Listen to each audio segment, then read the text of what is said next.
మీరా కుమారి గారిని మా మిత్రుడు పొన్నం ప్రభాకర్ గారు ఆ దళితులను పరామర్శించడానికి తాను చట్టం చేసి బిల్లు పాస్ చేసి తెలంగాణ రాష్ట్రం ఇచ్చిన మీరా కుమారి గారు ఆ కుటుంబాలను పరామర్శించడానికి వస్తే పోలీసులను పెట్టి అడ్డుకొని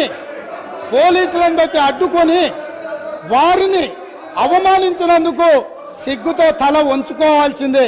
అదేవిధంగా అధ్యక్ష, ఈ రాష్ట్రంలో రైతులకు రైతు రాజ్యం అని చెప్పిన ఈ ప్రభుత్వం నిజంగానే రైతు రాజ్యం అయితే ఖమ్మంలో గిట్టుబాటు ధర కోసం నిరసన తెలిపినందుకు ఖమ్మంలో రైతులను అరెస్టు చేసి కోర్టుకు తీసుకుపోయేటప్పుడు అంతర్జాతీయ తీవ్రవాదులక నేరగాళ్లక బేడీలు వేసి నడిపించిన చరిత్ర కనీసం ఆ తల్లిదండ్రులు జైల్లో ఉంటే చంటి పిల్లల్ని సంకలో పెట్టుకొని ఒక ఆడబిడ్డ తన భర్తను కలవడానికి వస్తే పోలీసులు అడ్డుకున్నారు.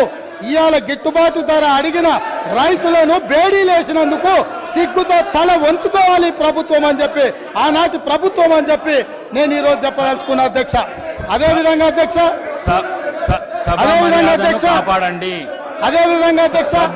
Telangana public service commission leader house మీకు అవకాశం ఇస్తా మాట్లాడుదురు. మీరు బెల్లకు రాకండి. మీకు అవకాశం ఇస్తాం మాట్లాడుదురు. సభా గౌరవాన్ని కాపాడండి.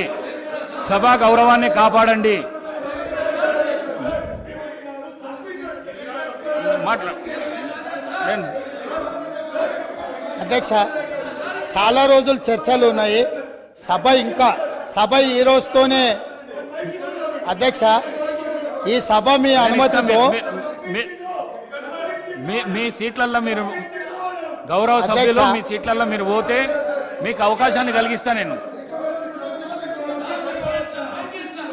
అధ్యక్ష, ఈ సభను మీ అనుమతితో ఇంకా కొంతకాలం చర్చలు కొనసాగిద్దాము. అప్పుడు వాళ్ళు ఏమేం కావాలనో, ఏమేమి అడగదలుచుకున్నారో, ఏమేమి చెప్పదలుచుకున్నారో విందాము.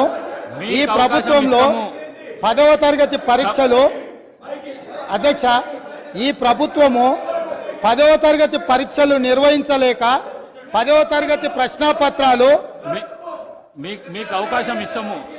సభా మర్యాదను కాపాడండి. మీకు అవకాశం నేను ఇస్తా. మీ సీట్లకు మీరు వండి. గౌరవ సభ్యులు మీ సీట్ ఇస్తా. స్పీకర్ సార్ ముఖ్యమంత్రి గారు స్పీకర్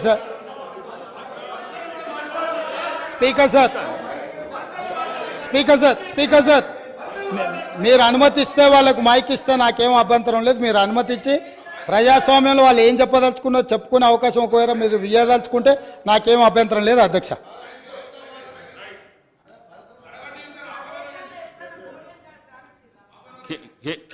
శ్రీ కేటీ రామారావు గారు. స్పీకర్ సార్, నేను నిజంగానే సిగ్గుపడుతున్నా సార్. ఎందుకంటే పంట బీమాకు రైతు బీమాకు తేడా తెలియని వ్యక్తి ముఖ్యమంత్రిగా ఉన్నందుకు నేను నిజంగానే సిగ్గుపడుతున్నాను సార్. పంట బీమాకు రైతు బీమాకు తేడా తెలియని వ్యక్తి మీ గొప్ప నాయకుడు, గొప్ప ముఖ్యమంత్రి. అధ్యక్ష, నేను ఒకటే మాట అంటా ఉన్నా అధ్యక్ష, వారు పర్సనల్గా చాలా దారుణంగా ఒక ముఖ్యమంత్రిలాగా కాకుండా ఏదో పిసిసి అధ్యక్ష పదవుల్లో అక్కడ గాంధీ భవన్లో కూర్చుని ఒక ప్రెస్ మీట్లో మాట్లాడినట్టు స్వీపింగ్ రిమార్క్స్. అధ్యక్ష, ఇవాళ ఆయన ఒక గౌరవమైన రాజ్యాంగబద్ధమైన పదవిలో ఉన్నారు. అధ్యక్ష, నేనేమంటా ఉన్నా అధ్యక్ష, చెప్పాలి, గుర్తు చేయాలి. ఆయన గుర్తులేదు. నేనేమంటున్నా అధ్యక్ష,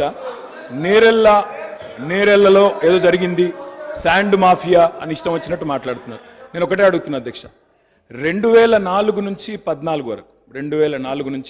14 వరకు శాండ్ మీద ఈ రాష్ట్రంలో, ఆంధ్రప్రదేశ్ రాష్ట్రంలో, తెలంగాణ ప్రాంతంలో వచ్చిన ఆదాయం మొత్తం రాష్ట్రానికి సమకూరిన ఆదాయం 39.5 కోట్లు అధ్యక్ష. అంటే సంవత్సరానికి 4 కోట్ల ఆదాయం కూడా రాలే.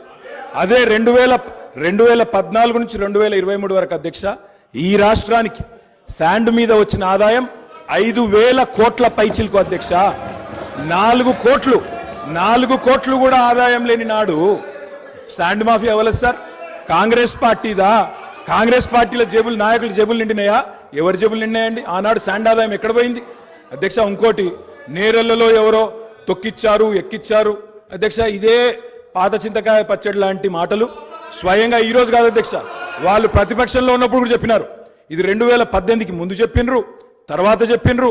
ఆయన చెప్పిన నేరెళ్లలో కూడా మా పార్టీకి అభ్యర్థిగా నాకే మెజారిటీ ఇచ్చి ప్రజలు మళ్ళొక్కసారి బ్రహ్మాండంగా గెలిపించి వాపసు పంపిన అధ్యక్ష. ఒక మాట అధ్యక్ష, నేరెళ్లలో ఏదైనా తప్పు జరిగింటే